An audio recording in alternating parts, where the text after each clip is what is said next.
We welcome you in, everybody. Another installment of Fielding the 68 brought to you by our friends at Rhythm. I'm Faxon Childress alongside Lukas Harkins and Brad Wachtel.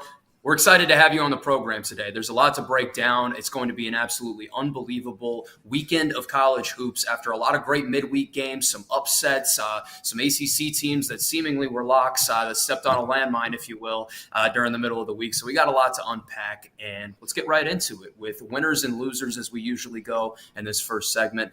Lukas, we can come to you first. Who do you feel like was the biggest winner of the week?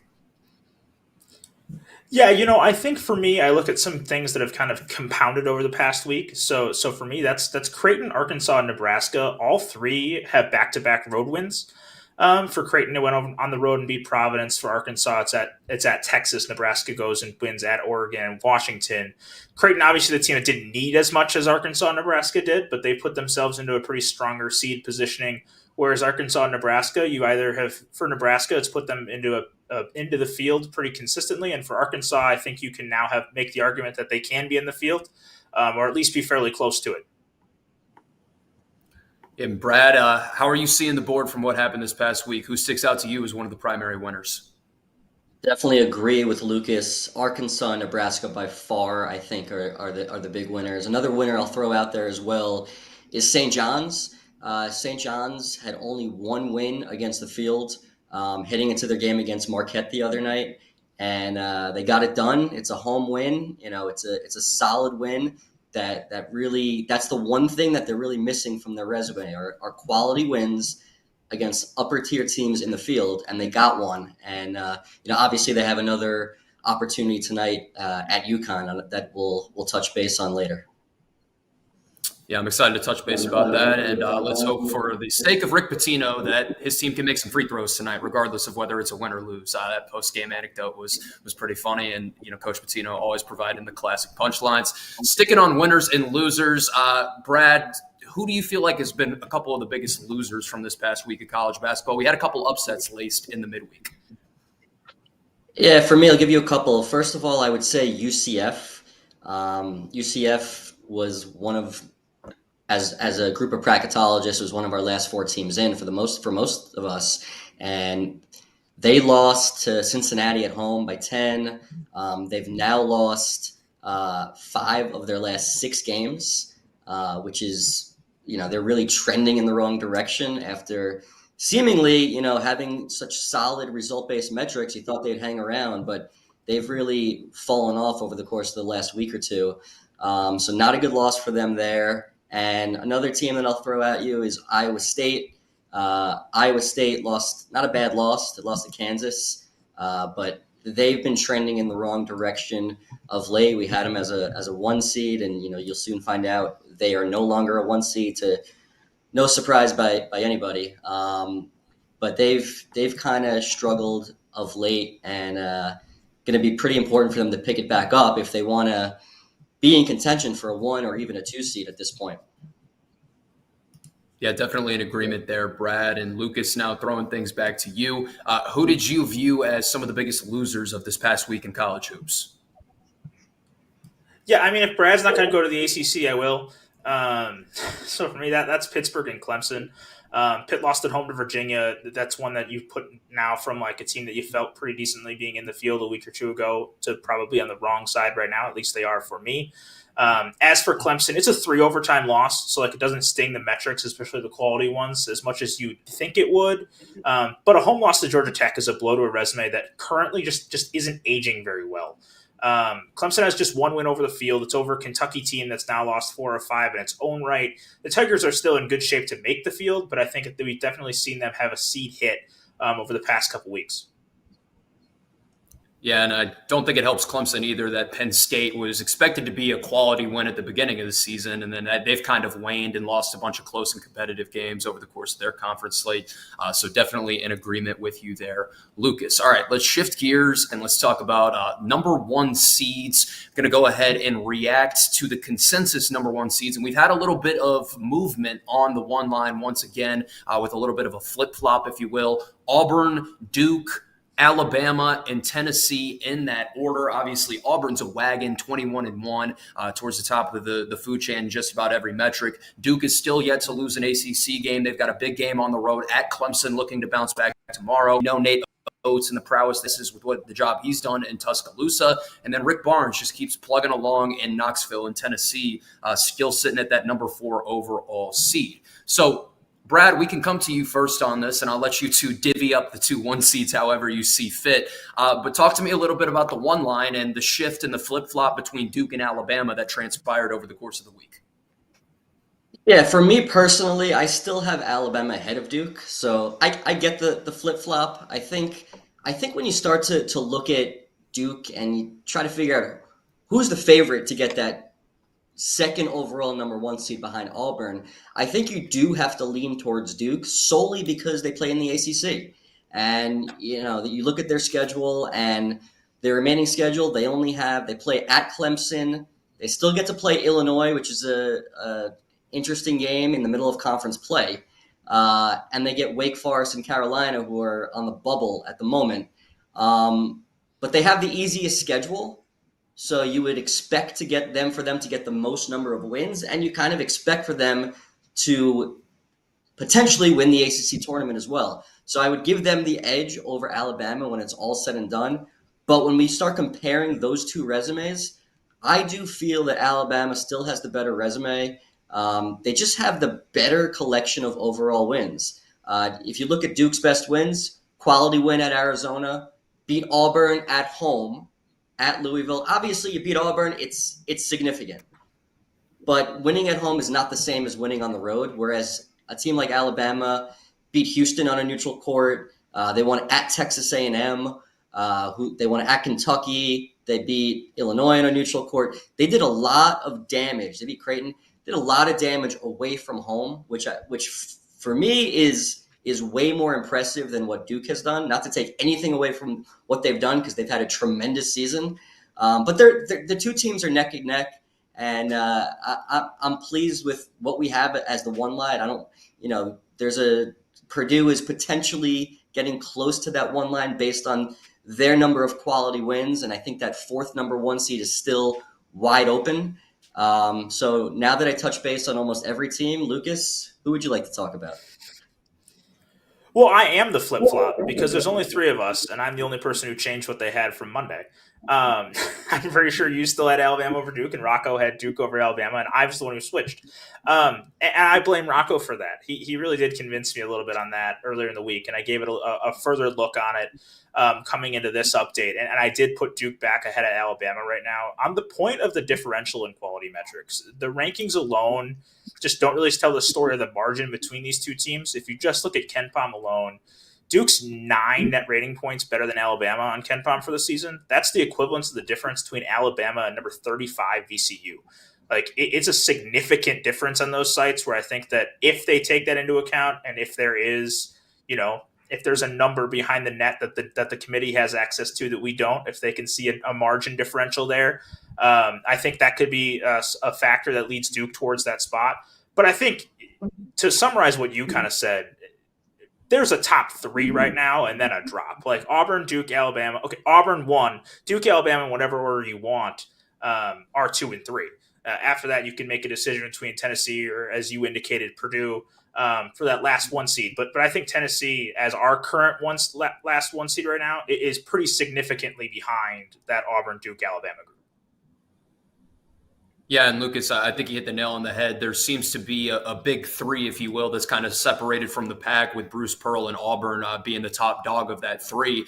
So I guess that leads us into the conversation here. And Lucas, we can stick with you. Who else is realistically in the conversation at this juncture? You mentioned Purdue. They've got a game tonight against USC at home. And then there are a couple other teams that seem like they're on the outside looking in, but could potentially earn their way towards that one line with quality wins down the stretch. Yeah, I still got 3 teams I gave an argument for against Purdue in my update today. And against Tennessee today. Purdue's obviously one of those. No bad losses, 13 quad 1 and 2 wins, tied for second most of the country. They're top 6 in all 3 resume metrics. Where they really are behind is in quality metrics. They're just really behind the level of their peers, either the three clear-cut one seeds, but they're also behind the two other teams that I consider in quality metrics. Tennessee obviously being one of those, but the other two being Florida and Houston. Florida and Houston I still have in the mix. Both of them, what they're missing is just the really high-quality wins. Florida doesn't have the Quad 1A wins that other teams have during the top. They're just 1-2 in those games. But they're 10-3 in every other metric. They're 10-3 in the quads 1 and 2. They're top 10 in every other metric. And Houston, the only teams that are on the level of Houston in quality metrics right now are Auburn and Duke. That pretty much summarizes why they're included in the conversation for a one seed right now. Is their quality metrics are just off the charts good, and they have the opportunities down the stretch of the season to pick up the wins that can put them into that one seed conversation. But for right now, I think those three of the four teams on my 2 seed line, I'm still considering for that last spot. But specifically for that last spot, I don't think we see any of those teams or Tennessee really catching that top 3 anytime soon.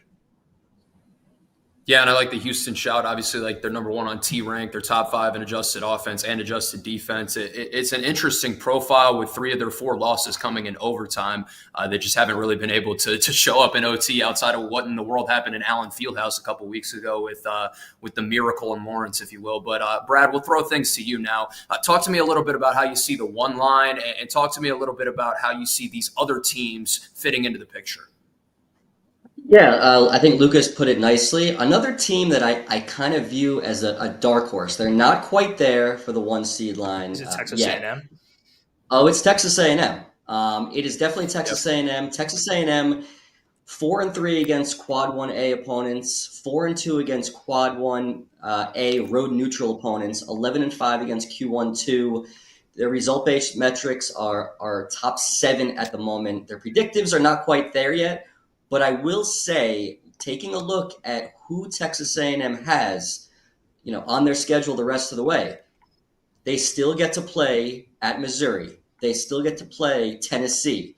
They still play at Florida. They still play Auburn. So they have the opportunities to really lift itself and get in the mix with these other teams if they can do some damage. It's going to be extremely difficult, but I think that's one of the teams that we're not mentioning right now that could creep into that 1 seed talk over the course of the next couple weeks. Just definitely a team to keep an eye on. And then as far as other teams that could potentially be in the mix, I'm not seeing it right now. Obviously Iowa State was hanging around for a while. Texas Tech is a team that seems to be one of the hotter teams in the country, and especially because they just won that game at Houston, which I think just dramatically changed their entire resume. They're another team you could keep in mind that could come from nowhere. But other than that, I think that's about it. Like you guys said, those 3, Auburn, Alabama, Duke, are pretty much going to be locked into that one line. And then that 4th number 1 seed is going to be a revolving door. Yeah, and staying consistent with the 1 seed talk here, Brad, I kind of want to do a little bit of a deeper dive into Purdue and just exactly how close they are to the 1 line. I guess my question to you, and then we'll come to Lucas after as well, obviously, is what does Purdue have to do down the stretch in order to earn that last number 1 seed? Yeah, of course. I mean, right now, I would say Purdue is very close, and there's definitely an argument that could be made that Purdue should be ahead of Tennessee. I don't think they're quite there yet.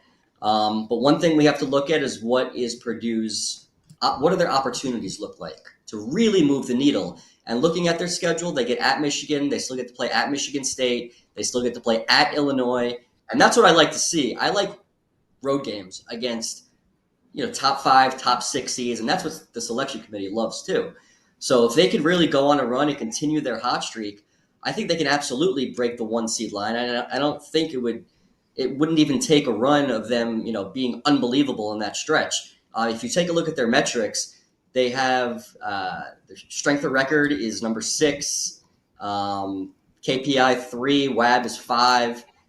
They have the prerequisites of being a number 1 seed. 7-5 against Quad 1 right now, and 13 Quad 1 and 2 wins, and only Auburn has more than that. So they're close, and it's possible they're there by the end of the weekend.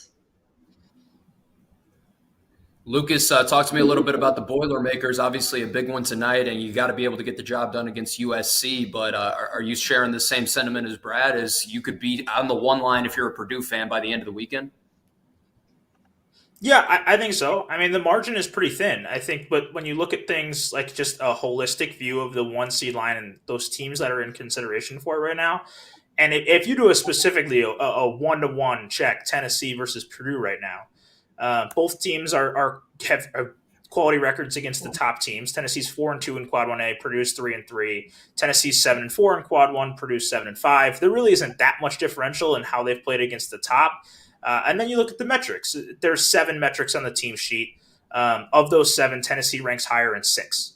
But like the margin's thin across the board. That can change in a weekend. But for right now, Tennessee just has the edge in pretty much every metric except for KPI, which is 3rd versus 5th.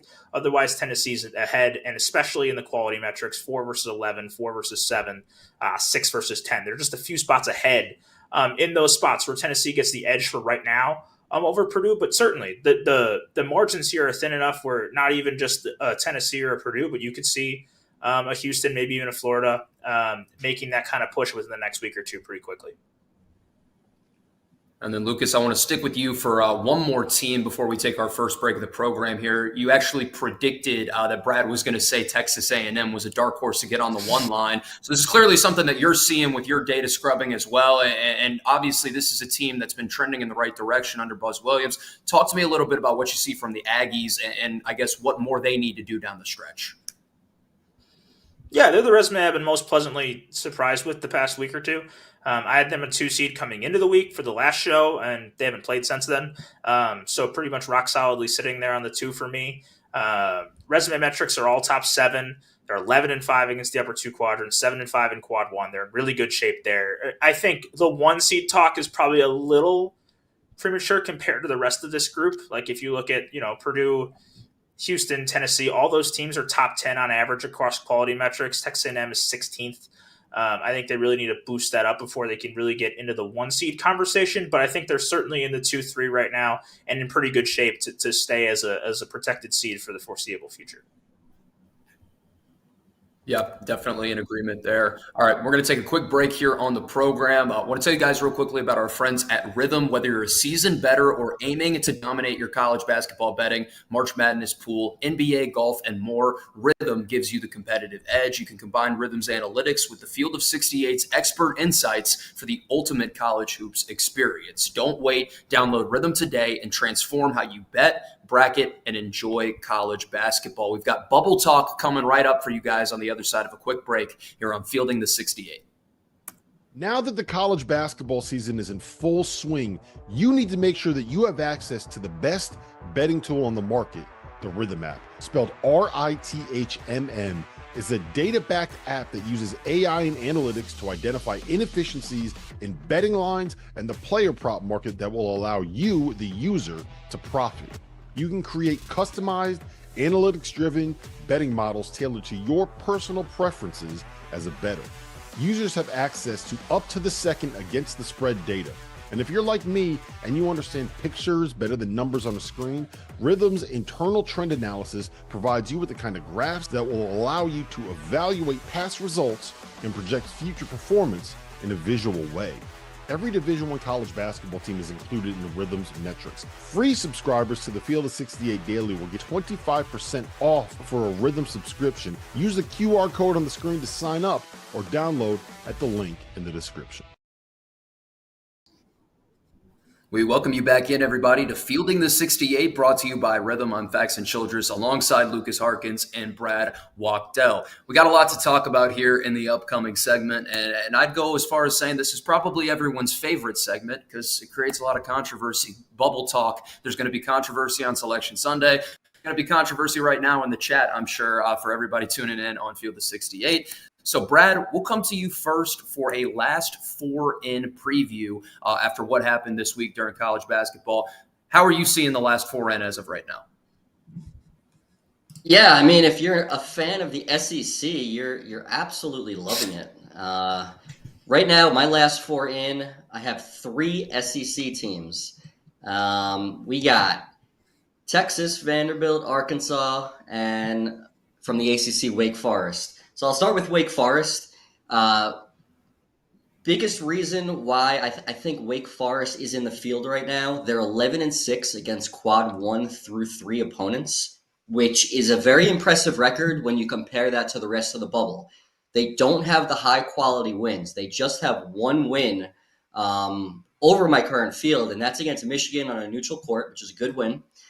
They have a 29 strength of record, 41 KPI, 33 WAB, which lines up with a team that should be in the field. Their predictive metrics do not, which is why they would be in the first 4 in Dayton right now.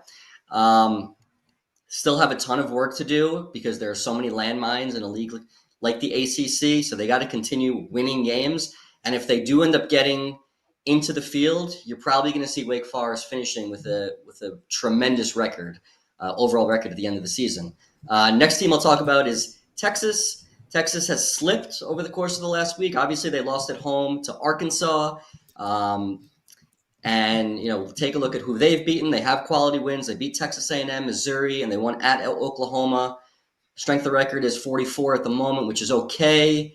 Poor non-conference strength of schedule, which might hurt them eventually as we get towards Selection Sunday. They're still in the field, but barely, far from safe. Vanderbilt's another team that's been struggling as of late, 2-5 against Q1. Very even worse non-conference strength of schedule than Texas. They're at 328, and they're holding out hope because their best 2 wins are against Tennessee and Kentucky.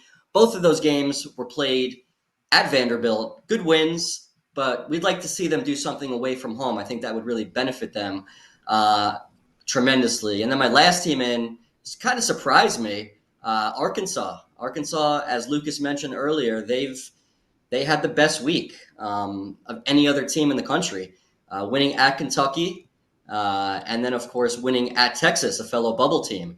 Their strength of record is now top 50. While they're just 4-8 against Q1 and 2 opponents, which is not a good record at all, I think you have to dig a little bit deeper, and you see who they beat. 3-4 against Q1A teams, including wins over Michigan on a neutral court, and, of course, at Kentucky and at Texas. And we've mentioned it numerous times, but those wins away from home count for so much more. And Arkansas has that, which is a big separator from many other bubble teams. So that's how I see it right now. Do I think the SEC is going to end up with 14 teams? No. But if the season ended today, that's where we're at.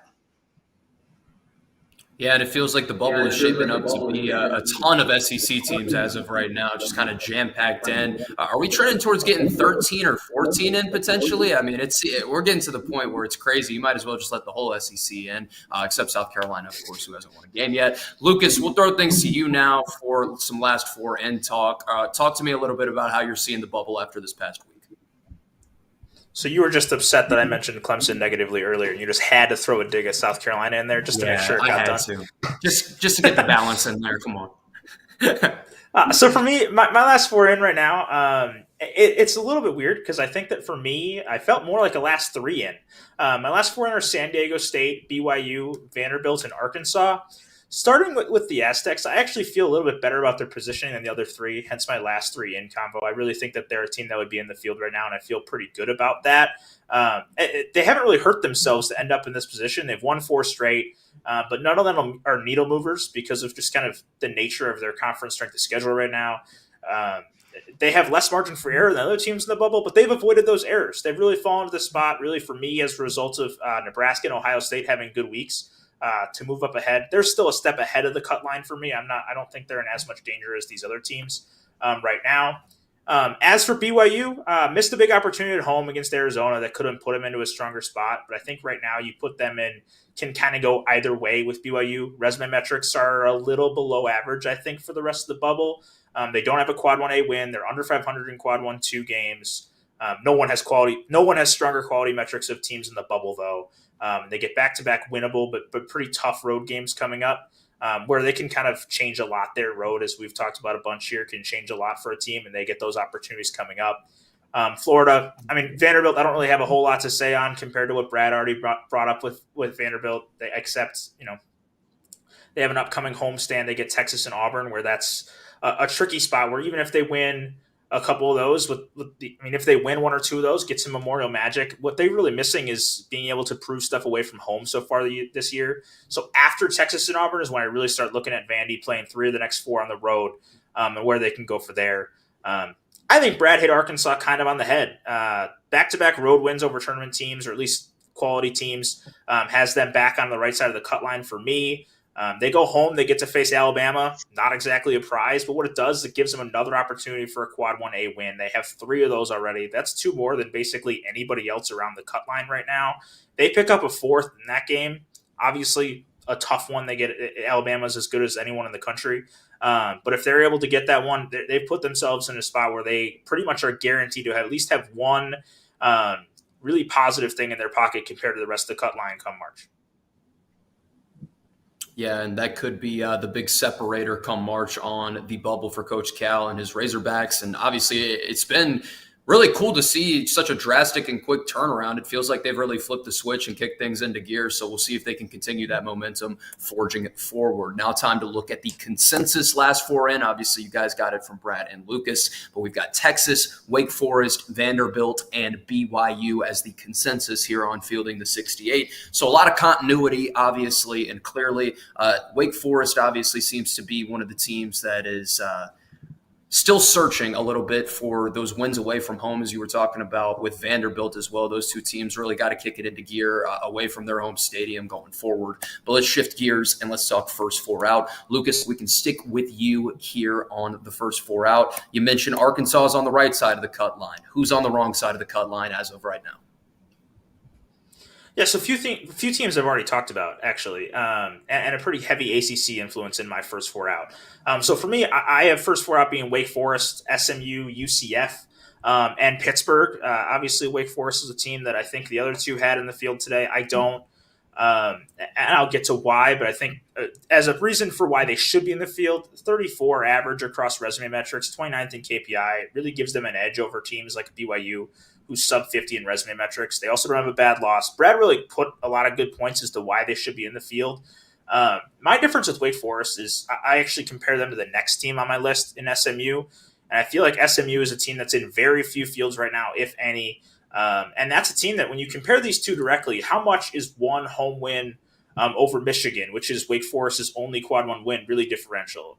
As Brad mentioned with Wake Forest, they're 11-6 against the upper 3 quadrants, but they have one quality win in there. SMU doesn't have that quality win, but they're 13-5 against the upper 3 quadrants. They've been really good in those games, and that's what keeps them kind of in this mix, but also why they're on the wrong side is they don't have that quality win. It's going to be really hard to dance without that Quad 1 win, but I think that Wake Forest and SMU are kind of in tandem with what they have going right now.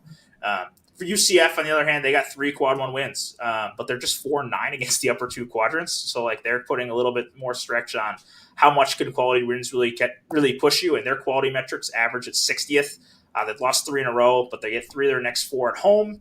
3 of their next 4 on the road, which is obviously huge. And the home game in there is against Iowa State. It's a big stretch for them to have a chance.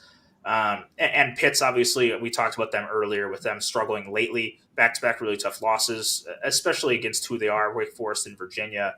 They haven't won a tournament game. They haven't won a game over a projected tournament team since November, and they don't play another such team until March 1st.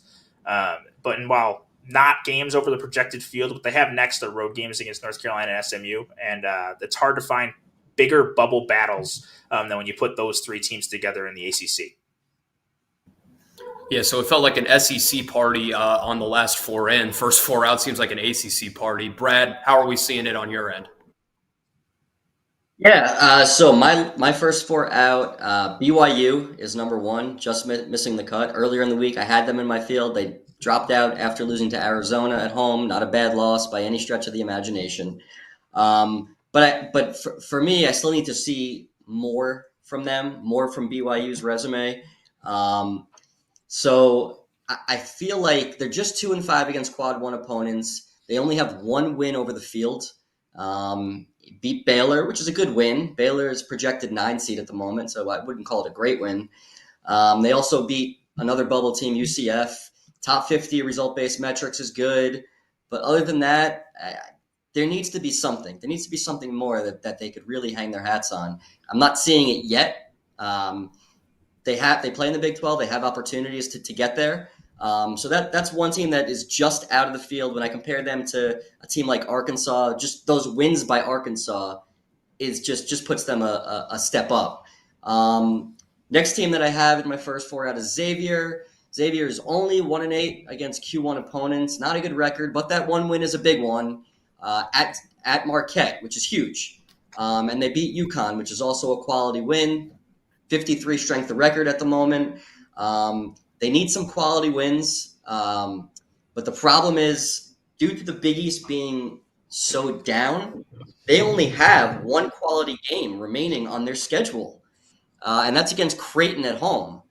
So for Xavier to make the NCAA tournament, they are going to need to finish the season strong, including getting that win against Creighton.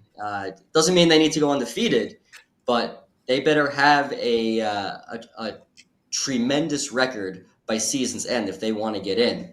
So they're hanging right there. It also goes to show you, and we say it every single year, how weak the bubble is. There are teams that we're not even mentioning right now that are going to have 1 big week, 2 big weeks, and all of a sudden we're going to see them, and we'll get to them. But a team like Kansas State, who many have felt is one of the most disappointing teams of the season so far, but they're not out of it yet because they have opportunities, and they've already capitalized on some of those.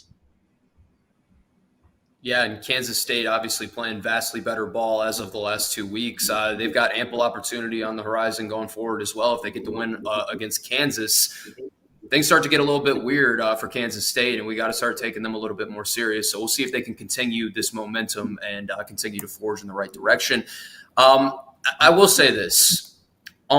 Before we get to the consensus first 4 out, we've had a ton of chat questions that are getting in and asking about USC, and I know we're going to next 4 out and consensus as well. But I guess I just wanted to, before we see that, ask both of you guys' opinions on what Eric Musselman's group needs to do going forward and where they kind of stand in this bubble picture as of right now. Brad, we can start with you. Yeah, of course. So currently, as it stands, USC is in my next 4 out group. They're close. They are very close. And reason why they're close is because they've played well on the road. I mean, that win that they had, they've won at Nebraska and they won at Illinois. I'll keep saying it, but anytime you get quality wins away from home, it matters more. They have a monumental game tonight at Purdue. Unfortunately, they're going to be without Desmond Claude, which is going to make things a little bit more difficult to try and pull the upset. But if they somehow won at Purdue tonight, we would be considering them as potentially one of the last 4 teams in the field. So as far as the rest of their schedule goes, they still get at Oregon, they still get to play at UCLA, at Maryland. They have a ton of tough games. If they're able to win, honestly, if they could win one of those 4 games, that would be extremely beneficial to boost their entire profile. Take care of the teams that you're supposed to beat. They play Penn State at home. They play Minnesota at home. They go to Rutgers, which is not going to be an easy game. Rutgers is finally healthy, so that's going to be a tricky one. So they have the opportunities to, without a doubt, crack the field. But they're going to have to knock off some good teams and take care of business against the teams that are towards the bottom of the Big Ten. Lucas, how are you seeing the whole USC situation? And Brad, I feel like makes a great point. Going to be that much more difficult tonight at Mackey on a Friday night without Desmond Claude. Yeah, USC is exactly my 5th team out. The first team that I didn't mention. They're certainly right in the mix, and one that was almost assuredly going to be my first 4 out, if not in the field, had they beaten Northwestern in a close one earlier this week. But the Purdue game obviously changes a whole lot. They're not going to you don't negatively fall. You don't fall from losing on the road to Purdue if that's the case. Even Ken Pom projects that to be a 13-point loss. So even if they lose by double digits, odds are their metrics aren't going to change very much. But it's a huge opportunity in terms of what they can accomplish in moving up. I certainly think there's the opportunity. As part of that, if they're able to get a win to, as Brad pointed out, they could potentially put themselves back into the field heading into what is a Saturday where there's almost assuredly going to be plenty of bubble teams that are going to lose games because that's just the nature of college basketball. So obviously they can certainly put themselves in a spot where they're enjoying tomorrow if they're able to get that win tonight, although easier said than done. Yeah, a lot easier said than done. But if there's anybody that can do it, Must Bus can potentially rally the troops tonight in West Lafayette and see if they can get the job done. Time now to look at our consensus first four out before we shift gears to the next four out conversation. This is what the consensus is telling us. Obviously, both of you guys have Arkansas in the field. They're the first team out with the consensus. Then SMU, UCF, and Pittsburgh. And yeah, I was about to say, Lucas, I'll just go ahead and give you the floor and a chance to talk a little bit about this Arkansas team. And obviously, it's a team that I want to just focus on a little bit here and take a little bit of time on because it's one of the more tantalizing case studies in college basketball right now. You two seem a little bit higher than the rest of the bracketologists you're participating with here at Fielding the 68. Well, I mean, yeah, I think, am I right, Brad? It's just Rocco, right? He's the only one who's on the show tonight. Yeah, right. Is it just Rocco? So I'll talk for Rocco, and I will say, I think his argument would be that they're 7 and 8 against the upper three quadrants.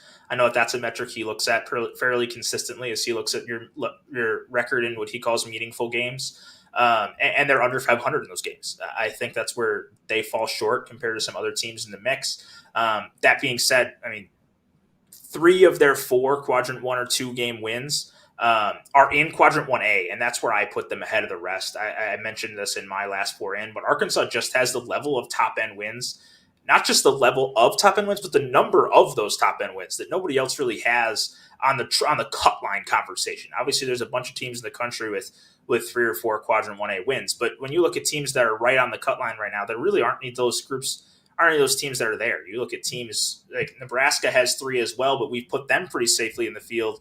UCF has 2. That's the only other team that's really in the mix in these 10 seed and below that have the number of quality wins, the top level quality wins that Arkansas has. So I think that that's enough for me to have Arkansas on the right side, but there certainly is precedent for teams that have under 500 records against quality teams, like top 3 quadrant teams. There's certainly precedent for those teams to be left out. And Arkansas right now is in that position and obviously has a difficult schedule to the close where it's going to be hard to go above 500 in those games. Brad, anything else to add on the Razorbacks before we shift gears to some next 4 out talk, then take a quick break? No, I agree with everything Lucas said. Play well down the stretch, beat quality teams, and they're going to move up the seed line. I mean, that's what the SEC does to you. So everybody that basically put Arkansas to sleep and said they were finished, which was probably most of the country 2 weeks ago, that narrative is about to change if they can continue winning. Yeah, it's definitely been a hot topic in the chat here today on Fielding the 68 is the Razorbacks and Wildcat fans going back and forth a little bit. Always love to see that and always a pleasure. Let's take a look now at our consensus next 4 out. So these are teams with work to do, and it's undeniable. You got Xavier, USC, Arizona State, and then San Francisco, who's got a sneaky good resume and a West Coast conference that's deeper than usual this year. They obviously get the big win over St. Mary's. That's a huge resume boost for them. Brad, we'll stick with you. First things first. How are you seeing this next 4 out picture? And talk to me a little bit about the Dons and what more they can do down the stretch. Yeah, I would agree with these next 4 out right now. The only difference that I might have is Pittsburgh. I feel like Pittsburgh is more in the next 4 out after losing at home to Virginia. But I have no issues with it. In terms of San Francisco, yeah, that was a huge win for them last night. Game they had to have. You play in a league like the WCC. There's more opportunities in that league than there have been in the past. But that's a win they needed to have. You got to beat the teams that are towards the top of that league. And you take a look at San Francisco's schedule the rest of the way to see do they have a legitimate chance to get in that large bid. And look, they get to play at Gonzaga. Now, they play at Gonzaga on February 13th. They're probably going to have to win that game if they want to get in that large bid. It's just how it is. That's their only remaining game against – I'm sorry, they play Gonzaga twice. So those are their only 2 remaining games against teams that are in the field. A win at Gonzaga would be, I don't have to tell you, it'd be monumental for them. Beating Gonzaga at home, in a normal season, it'd be a great win. This season, Gonzaga is more of a 9 or a 10 seed, at least for me at the moment. I think Gonzaga still has work to do to solidify their spot in the field. But San Francisco absolutely is still alive. It still has some opportunities to keep moving up the seed lines. And like we mentioned before, the bubble is so weak. One strong win, potentially like a win at Gonzaga, changes the entire complexion of their resume. Lucas, before we take a quick break, how are you seeing the next 4 out picture, and what are your thoughts on the consensus? Yeah, I don't have a problem with the consensus. All these 4 teams are teams that I have in consideration. I was looking at. Brad makes a great point with facing off against Gonzaga. The thing I'll add on that is, yes, they're playing a 9 or 10 seed level opponent, but from they're 12th in the net. They have the metrics, equality, and net rankings of a 4 or 5 seed. So I think the committee could really value a win at Gonzaga, even if Gonzaga is not seeded as well as a normal year from them. As for the next 4 out for me, I think we're selling a bit too early on two former/current Blue Bloods, however you look at it, and that's Indiana and North Carolina. Obviously, there's a lot going on with Indiana right now. They've lost 6 of their last 7. They don't have a head coach they're already on the look for a new head coach next season. There's a whole lot going on there, but generally speaking, their resume isn't totally out of the mix yet. They're still top 50 on average across resume metrics. They're 10-9 against the upper 3 quadrants. They have 2 quad 1 wins. And I think more importantly, they play 4 of their next 5 games at home. Like, if they're going to need to stack wins, this is the opportunity to do it. Obviously, tough stretch of games because they play in the Big Ten. There is no easy stretch of games. But 4 or 5 at home gives you opportunities to stack some wins.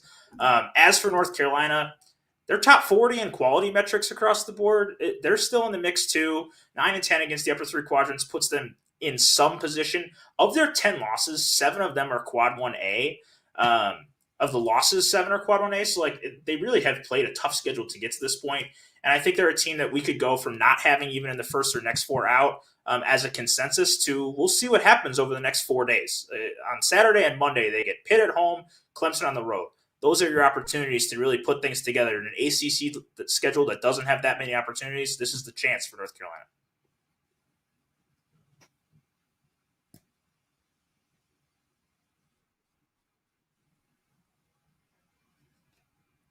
We're going to take a quick break now here on Fielding the 68, and brought to you by our friends at Rhythm as always. Whether you're a seasoned bettor or aiming to dominate college basketball betting, March Madness pool, NBA golf, and more, Rhythm gives you the competitive edge. You can access expert-backed predictions for every remaining college basketball game, from rivalries to sleeper matchups. Don't wait. Download Rhythm today and transform how you bet, bracket, and enjoy college basketball. Final segment of this Friday edition of Fielding the 68 on the other side of a short break. If you haven't heard by now, we have partnered with BetMGM for the season. We'll be using BetMGM lines to make all of our picks, and we'll have special offers for the listeners and the viewers. Download the BetMGM app and sign up using the bonus code FIELD. Deposit at least $10 and place your first wager on any game, and you'll receive up to $1,500 in bonus bets. Go download the BetMGM app and use the code FIELD today.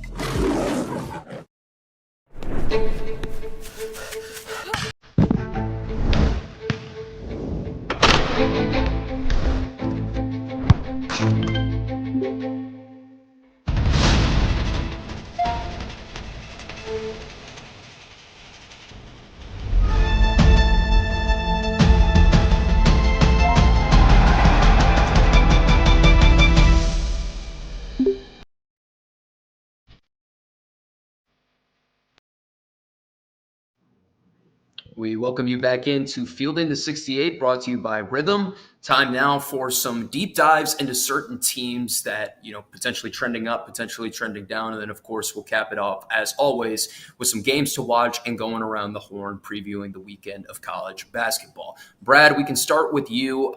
We got a couple teams on the sheet here, obviously, that are trending up, but in your mind, as of right now, who do you feel like is trending up in the college basketball world? Yeah, so I would say we touched base on it before. Texas Tech for sure. I think that win at Houston is so big for them. Their metrics across the board are all top 20. Their predictives are all top 10. I think they're as hot as any team in the country right now. And they had a resume that I had a lot of questions about, but once they got that win at Texas Tech, I'm sorry, at Houston, I think that really changed things tremendously. Another team that I'll give you is Creighton. They kind of they keep winning. They keep winning and winning and winning. We haven't seen a whole lot of movement with them on their seed lines. Right now I have them as a number 7 seed at the moment. They're 10-6 against quad 1 and 2 opponents, 4-4 against quad 1 opponents. Both solid numbers, and they have wins at UConn, beat Kansas, beat St. John's, beat Xavier. So they have some quality wins on their resume, and I feel like people aren't really paying attention to them because, again, playing in the Big East, you play a lot of teams that are not particularly good, but you still take care of business and you beat who you're supposed to beat, and knock off some of those teams at the top of the league, which Creighton has done, and they've been as hot as any team in the country, holding now at 10-2 in the Big East at the moment.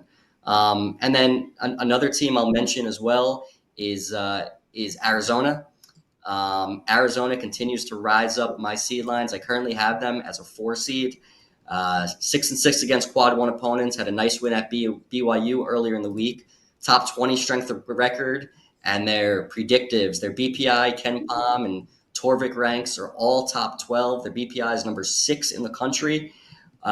So they've been real hot after a somewhat questionable start to the season. But in their first year in the Big 12, they're now 10-1 in conference play. Yeah, it's definitely been an impressive start, to say the least. Lucas, now throwing things to you, who do you feel like has been trending up as of right now in the college basketball world?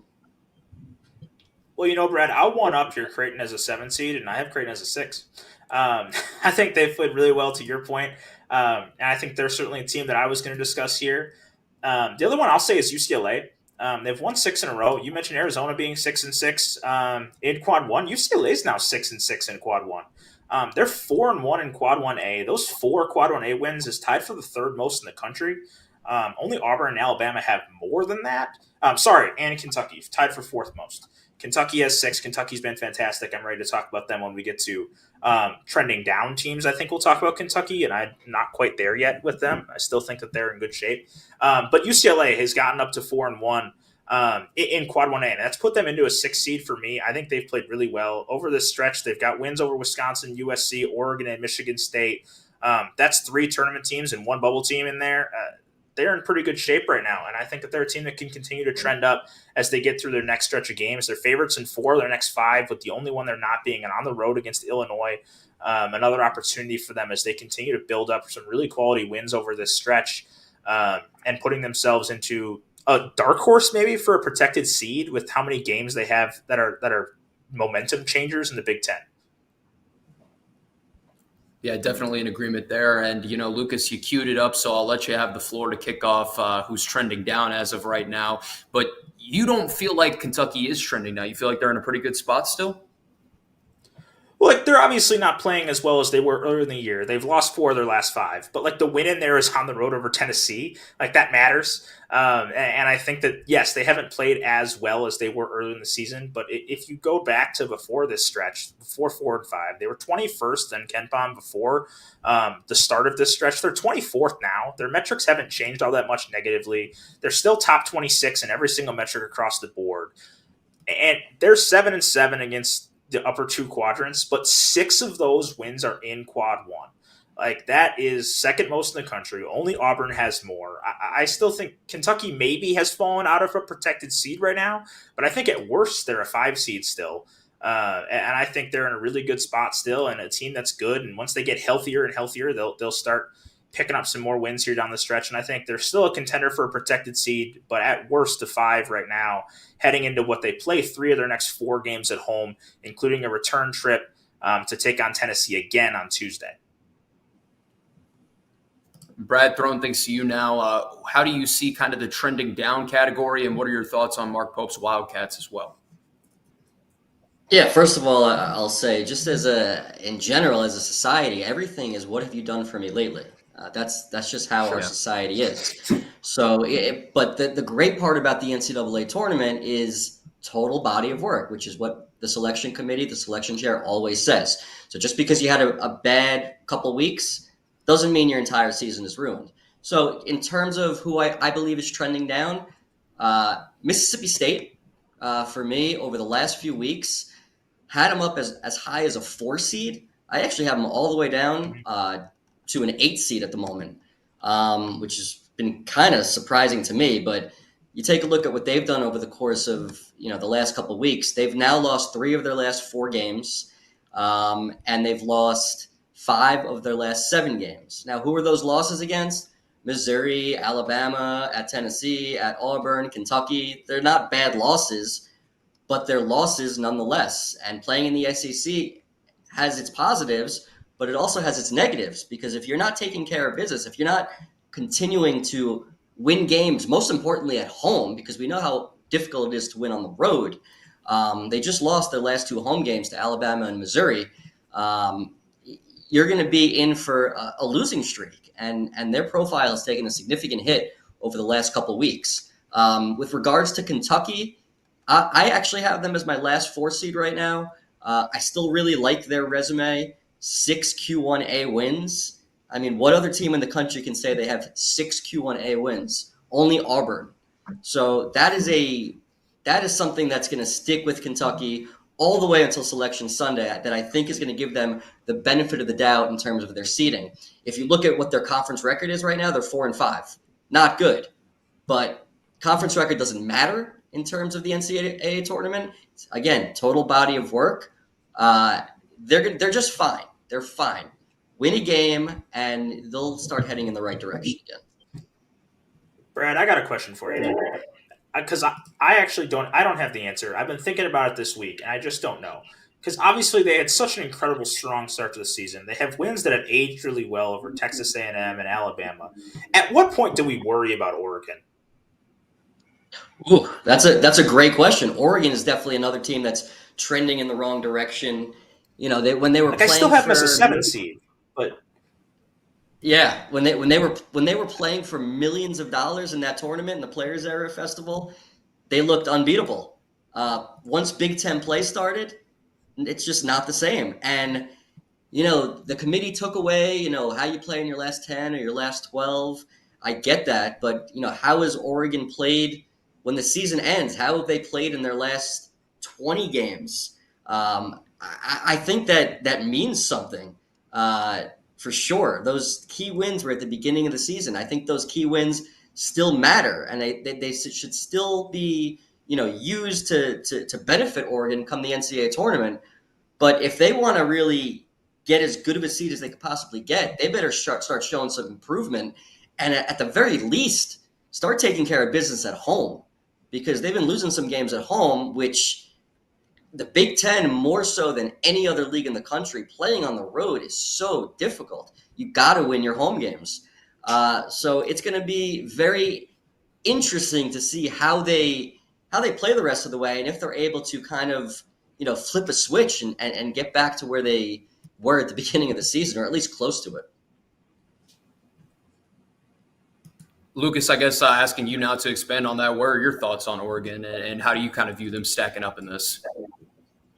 Yeah, I think Brad, I hit on what I kind of wanted to too. I mean, they especially the home point. They've lost 4 of their 7 games in conference play at home, and 4 of their 7 games for the season at home. And that certainly puts them in a spot where, like, when you look at the rest of the record and the rest of the schedule, like, what I like to point out is, like, okay, they played this many games at home. These are wins they should pick up. And right now you can't really say that. about how Oregon has played at home. Its last home games, they lost to Nebraska, they beat Washington, lost to Purdue, beat Maryland, lost to Illinois, beat Weber State and Stephen F. Austin, and then lost to UCLA. They just haven't been particularly good at home, so you can't really feel good about any of the home games that they have coming up either. I don't think that we're quite in the spot where we need to worry about them, which was my question. Like, I still have them on the 7th seed line because they're not really in worry territory. They still have 8 quadrant 1 wins on the season. They're 12-7 against the upper 3 quadrants, but they've fallen almost to 40th across quality metrics. I think they are a team that's not like, I felt a few weeks ago that they could have been a team that would be in lock territory by now, and they're certainly not in that territory. And are trending towards a potential 8-9 spot and maybe even more bubble-ish as this upcoming stretch approaches with some potential landmine games in there.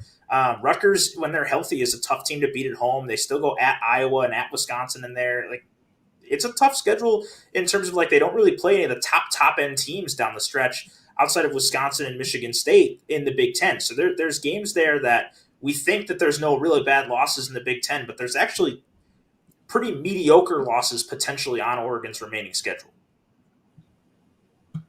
We've got a question from the chat, and this could be for both of you guys. So if Iowa State continues their run of form when healthy, how will the committee view their slump without the key stretch with Milan?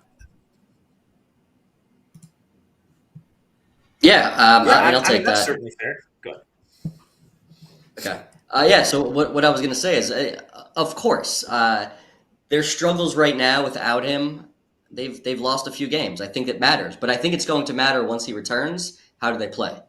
Once he returns, if they're back to the way they were playing prior to his injury, yes, that's going to be taken into account. If they don't, then I don't think it's going to play much of a role. Lucas, your thoughts? Yeah, I think this is different when I start talking about teams that are a little further down the seed line than Iowa State. I think this is certainly something that could matter. But I think once you get towards the top of the bracket, there really is larger margins between teams typically by the end of the year. So it's just like the difference between the 4th best team and the 8th best team is quite larger than the difference between like 26 and 36. Like, I think that the margins just get smaller the further down you go. And with Iowa State already really near the top of the seed line, I don't think seed list. I don't think we're going to see that much differential. I think they're going to be in great shape either way. But certainly you'll see more confidence in how they can actually make a run in March based on how they look once Momcilovic comes back. But for now, I think that there's maybe some impact, but I think that with him coming back, they'll be fine in terms of seeding. It would be a little different story if he got hurt late and wasn't coming back. Yeah, definitely in agreement there, Lucas. All right, before we get out of here, we got a couple minutes to go around the horn with some games to watch. Lucas, we can stick with you. What's sticking out on a loaded weekend slate of college hoops? You name it, man. Basically anything you want to watch, you can watch this weekend. Want to have a good time tonight? How about Patino and Hurley, St. John's, UConn, VCU, Dayton? If you want to talk bubble teams should probably start rooting for Dayton. There's not many games on the rest of the stretch where VCU is going to have a tough time in. At Dayton is certainly one of them. They're a team that could potentially sneak into the bubble conversation. Move into Saturday. Obviously, there's the top-end games. Alabama, Arkansas is a big one to look at for Arkansas's potential, which we've talked about. I'll give a little mid-major highlight here down the stretch. UC San Diego at UC Irvine's a big game. Milwaukee at Cleveland State's a big game. North Dakota State Omaha is a big game. Those are games that are going to really matter for seeding in their conference tournaments, and especially in a league like Milwaukee and Cleveland State, where you get in the Horizon League, where you're going to get home court advantage up until the semifinals. Like, those are some things that matter, and I think that those are 3 big mid-major ones that I'm looking at. And obviously, there's that bubble battle I mentioned earlier with Pittsburgh at North Carolina. That's going to have and even Texas at Vanderbilt to that stretch. There's certainly some games here that are going to have twofold impacts, not just on the winner or loser, but on both. Brad, what are you having your eyes on, if you will, this weekend and a loaded weekend of college hoops where it feels like we got too many ranked matchups to know what to do with? As I mentioned earlier, the Kansas State game, it's really a must-win for Kansas State to really get back on the map. And if they get that game, we're going to be talking about Kansas State next week for sure. UCF at Baylor, another bubble game. I think UCF needs it in the worst way to get back into position to be in the field. And Baylor is not a lock yet. they need to take care of business at home. Florida at Auburn. If we want to start talking about Florida again, if Florida can win at Auburn, they're going to be a projected number 1 seed I would imagine for everybody next week. That's a win that would, it's a difference maker. And then I would also say Pitt at UNC, 2 teams that are in our first 4 out, next 4 out. Big game for both teams. Both teams need a win. They're both desperate. A win doesn't really do a whole lot for either team, but they need it. And then finally, I'll say Duke at Clemson. If Clemson can take care of business against Duke, I'll feel really good about their chances of getting an at-large bid. And I think we'll be able to put their bubble talk. Taking care of business. Well, if they could, okay, you're right. That's a big game. If they hold down the fort at home and beat Duke, that will put them in excellent position to receive a bid. Yeah, that makes me feel a little bit better, Brad, after what happened in the midweek, and hoping my Tigers can hold down the fort at Little John. It's been a pretty successful run for Clemson against Duke and Little John Coliseum in the last 5, so we'll see if they can continue that run. But obviously, Cooper Flagg didn't play on any of those last 5 teams, so a little bit different of a beast coming to Little John this upcoming weekend. Appreciate everybody that got in with us, as always, here on Fielding the 68. Enjoy the weekend of college hoops, everybody. There's going to be a ton of games. We remind you, full bracket reveal will be on social media and will be uploaded right after the show concludes here today, and we will see you on Monday with the next edition of Fielding.